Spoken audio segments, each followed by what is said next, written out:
Ready? All right. I'm Major Seth Farrell. I'll be providing an update on the information we have for tonight, and then I'll turn it over to Assistant Chief Wally. This information provided is preliminary and subject to change. On Thursday, October 2nd, 2025, just before 6 p.m., Indianapolis Metropolitan Police Department detectives with the North District Violence Reduction Team and Violent Crimes Task Force were attempting to locate a wanted suspect in the 900 block of North Grant Avenue. Officers surrounded a detached garage where the suspect was believed to be hiding. The suspect, wanted for unlawful possession of a firearm by a serious violent felon, robbery, and questioning for a child abuse detective case, exited the garage. Officers gave repeated commands for him to put his hands up and to walk toward them. The suspect initially complied, walking towards officers with his hands raised, but stopped short of their position after a brief verbal exchange. The suspect suddenly reached towards his waistband and attempted to run. At least one officer deployed a taser, and one officer discharged a firearm. The suspect fell after a short distance. While on the ground, officers continued to give loud verbal commands. The suspect again reached for his waistband, prompting additional shots from officers. Officers then used a ballistic shield to approach the suspect safely and take him into custody. Officers provided medical aid to the suspect. The suspect was transported to an area hospital in critical condition. No uninvolved community members were injured during this incident. Detectives are confident there is no ongoing threat to the community. A weapon was not located on the suspect's person or surrounding area. 3 officers discharged their guns. The officers involved were equipped with body-worn cameras, which were activated during the incident. The Indianapolis-Marion County Forensic Services Agency responded to identify and collect potential forensic evidence. The Marion County Prosecutor's Office responded to the scene to assist in the investigation. The Marion County Coroner's Office will be assisting and will determine the exact manner. The IMPD Critical Incident Response Team responded to the scene to conduct the criminal investigation. A separate administrative investigation is being conducted by IMPD Internal Affairs. The officers who fired their guns have been placed on administrative leave, as is standard procedure in an officer-involved shooting investigation. The Civilian Majority Use of Force Review Board will conduct a mandatory hearing for any attempted use of force against a person. This occurs after the conclusion of the criminal process. The Police Officer Support Team responded to provide peer support for the officers. The IMPD Victim Assistance Unit responded to the hospital. Anyone with information is asked to call Detective Kyle Hoover at the Homicide Office by calling 317-327-3475. Alternatively, anyone with information can call Crime Stoppers anonymously at 317-262-TIPS. I'll turn it over to Assistant Chief Wally.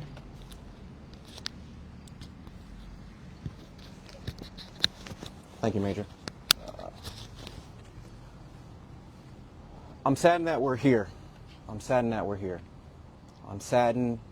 that there's a family that is with their loved one in the hospital. I'm sad that our officers, the emotional toll that something like this affects their lives.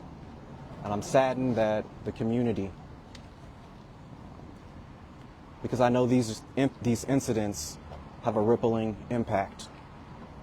But what I can tell you is this: our officers were out here doing exactly what we asked them to do. They were out here looking to apprehend people who are perpetrating violence within our community.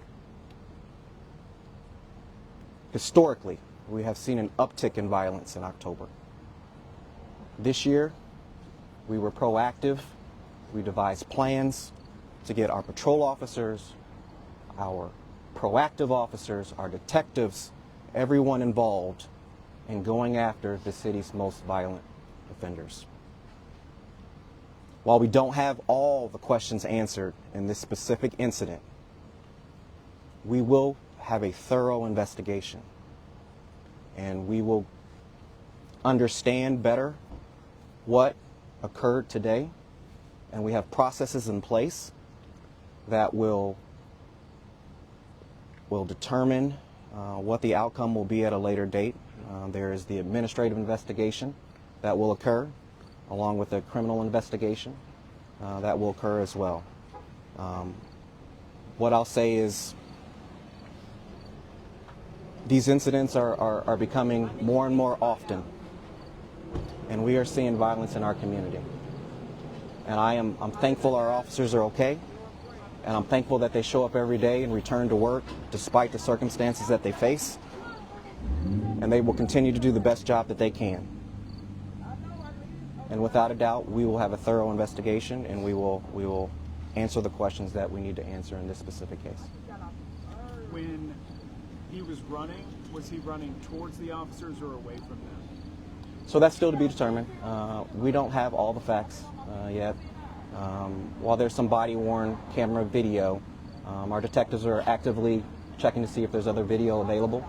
We're talking to witnesses on scene to get a full download and understanding of what occurred today. So that's still part of the investigation. We're still trying to figure that out. He was wanted for unlawful possession of a firearm, robbery, and what was the third thing again? Was there a third thing? Serious violent felon? It was the unlawful possession of a firearm by serious violent felon, and then it was the robbery warrant. Okay, so it was just the 2 things.